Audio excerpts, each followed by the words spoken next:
There's an old saying, and it goes like this: you can't choose your family, but you can choose your friends. There's another old saying similar to that, and it goes like this: friends are the family that you choose. Families are a tremendous blessing from God. There's no question about it. We wouldn't be here if it weren't for our families.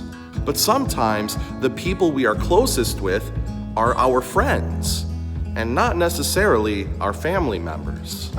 Maybe you have that one family member that really gets on your nerves and you don't really like spending time with them. Maybe you have that crazy cousin who's kind of out there, and they tend to make family gatherings quite awkward. You undoubtedly love that cousin, and you don't want anything bad to happen to them, but you don't necessarily look forward to spending time with that cousin. But when it comes to your best friend, you want to spend time with them. Things are pleasant and enjoyable when you hang out with your best friend. While we have to love our family members, we choose to love our friends. So that leads us to the question I want to ask you today. Does Jesus view us as a family member he's obligated to love? Or does Jesus view us as a friend that he wants to love? Well, let's go to the scriptures and find out. In John chapter 15, Jesus says this: "As the Father has loved me, so have I loved you. Greater love has no one than this, that he laid down his life for his friends. You are my friends if you do what I command. I no longer call you servants, because a servant does not know his master's business.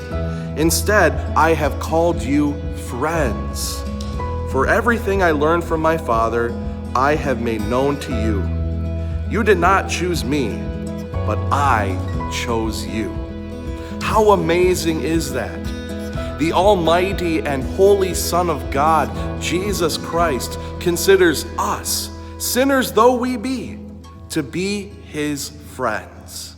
Which means that Jesus doesn't feel obligated to love us, but rather Jesus chooses to love us. Jesus doesn't just put up with us, but rather he actually likes us. But here's the thing. Jesus doesn't love us or even like us because of anything about us. Jesus doesn't love us or like us because we're some awesome person. If anything, he should be repulsed by us because of our sins. But the reason that he loves us and even likes us is because of his grace, his undeserved love for you and me. Ephesians 1 tells us this: "For he chose us in him before the creation of the world, to the praise of his glorious grace, which he has freely given us in the one he loves." You are Christ's friend. He loves you. He even likes you. And he showed us that love when he gave up his life for us, his friends, on the cross. And because of what Jesus did for us, one day we will live with our best friend Jesus forever in heaven. What a friend we have in Jesus. If this devotion was a blessing to you, then please like and share with others. God's blessings to you all.